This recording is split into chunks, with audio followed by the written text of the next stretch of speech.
మీ పద్ధతి మంచిగా లేదు, మీ పద్ధతి మార్చుకోండి. ఎమ్మెల్సీ ఎలక్షన్లల్లో నేను మీకు బుద్ధి చెప్పిన, అయినా కూడా మీకు బుద్ధి వస్తలేదు. ఏమనుకుంటున్నారు మీరు? అసలు తెలంగాణ పబ్లిక్కు ఎంత ఫాయిదా చేయాలన్న ఆలోచన ఉన్నదా? వాళ్ళు ఎన్ని అవస్థలు పడుతున్నారు అన్న పికర్ ఏమన్నా ఉన్నదా?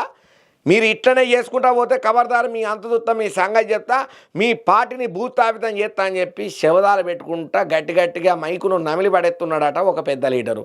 మరి గా లీడరు ఉన్నట్టుండి రేవంత్ సర్కారు మీద ఎందుకు పడ్డాడు, ఏమా కథను అరుచుకుందాం పాండ్రి.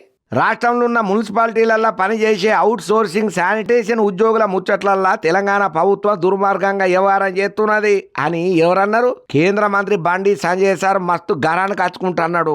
ఇప్పటి వరకు శానిటరీ ఇన్స్పెక్టర్లకు నెల వేతనం 22,000 చెల్లిస్తున్నది. ఆ వేతనాన్ని 16,600లకు తగ్గించుడు దారుణం అని చెప్పుకుంటా వచ్చిండు. డ్రైవర్లు, వర్క్ ఇన్స్పెక్టర్లకు 25% మీదకెంచే వేతనాలు తగ్గించడం కాంగ్రెస్ ప్రభుత్వం మతిలేని షరియా అని మండిపడ్డాడయ్యా. మున్సిపాలిటీల అవుట్ సోర్సింగ్ సిబ్బంది వేతనాలు తగ్గించిన ప్రభుత్వ నిర్ణయం మీద ఇవాళ బండి సారు గట్టిగా మాట్లాడుకుంటా గరం అయ్యిండు. ఇక ఇందుకోసానికని చెప్పి బండి సంజయ్ సారు ఒక ప్రకటనను కూడా విడుదల చేసిండు. ఎమ్మెల్సీ ఎలక్షన్లలో కాంగ్రెస్ పార్టీకి తగిన గుణపాఠం చెప్పిన తీరు మారకపోవడం నన్ను మస్తు బాధ పెడుతున్నది. కాంగ్రెస్ అధికారంలోకి వస్తే అవుట్ సోర్సింగ్ కాంట్రాక్ట్ ఉద్యోగుల వేతనాలు పెంచుతామని కూడా హామీ ఇచ్చిండయ్యా బండి సంజయ్ సారు. కానీ ఇట్లా పాలన చేసుడు ఎంతవరకు ఆ కాంగ్రెస్ సర్కార్కే అర్థం కావాలని చెప్పి రేవంత్ రెడ్డి సార్ను ఎడ్డిచ్చినట్టే మాట్లాడబట్టి పట్టణాల పరిశుభ్రతల శానిటేషన్ సిబ్బంది పాత్ర అత్యంత కీలకమని చెప్పి కరోనా మహమ్మారి కాలంలో కూడా పరంగా పెట్టి వారు అందించిన సేవలు మరవలేని అని చెప్పి బండి సంజయ్ సార్ అన్నాడు. అటువంటి వాళ్ళకే వేతనాలు పెంచాల్సింది పోయి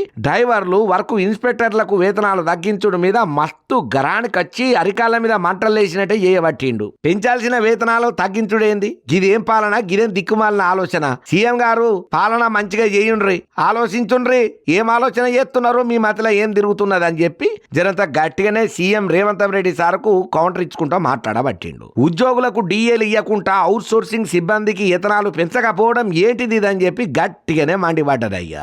4 ఏళ్లుగా అవుట్ సోర్సింగ్ సిబ్బందికి వేతనాలు ఎందుకు పెంచుతలేరు? తక్షణమే అవుట్ సోర్సింగ్ సిబ్బందికి వేతనాలను పెంచాలని చెప్పి డిమాండ్ గట్టిగానే చేసిండు కేంద్ర మంత్రి బండి సంజయ్ సారు. మున్సిపాలిటీలలో పనిచేసే అవుట్ సోర్సింగ్ శానిటరీ ఇన్స్పెక్టర్లు, డ్రైవర్ల వేతనాలలో భారీగా కోత విధించడాన్ని చూస్తా అంటే ఉద్యోగులు, కాంట్రాక్టు, అవుట్ సోర్సింగ్ సిబ్బంది పట్ల కాంగ్రెస్ కున్న వ్యతిరేకత భావం మనకు క్లియర్ కట్ గా అర్థమవుతున్నది. తెలంగాణ పబ్లిక్ విఘ్నులు అన్ని గమనిస్తున్నారయ్యా. మీ తతంగాన్నంతా చూస్తూనే ఉన్నారు. తక్షణమే చేసిన పొరపాటును సరిదిద్దుకొని మున్సిపల్ డ్రైవర్లు, శానిటేషన్ వర్కులు, ఇన్స్పెక్టర్ల వేతనాలను సరి చేసుడుతో పాటు రాష్ట్ర వ్యాప్తంగా మున్సిపాలిటీలలో పనిచేసే అవుట్ సోర్సింగ్ కాంట్రాక్టు సిబ్బంది అందరికీ వేతనాలను పెంచాలని చెప్పి బీజేపీ తరఫున నేను డిమాండ్ చేస్తున్నానని చెప్పి కేంద్ర మంత్రి బండి సంజయ్ సారు కాంగ్రెస్ పార్టీకి వ్యతిరేకంగా రేవంత్ రెడ్డి సార్ను ధిక్కారణ చేస్తూ కామెంట్లు గట్టిగానే చేసిండు. మరి ఈయన కామెంట్లు గట్టిగానే చేసిండు కానీ మరి కాంగ్రెస్ పార్టీ కూడా రియాక్ట్ అవుతుంది కదా. మరి వాళ్ళు ఎట్లా రియాక్ట్ అవుతారో ఈ బండి సంజయ్ సార్ అన్న మాటలకు చూద్దాం.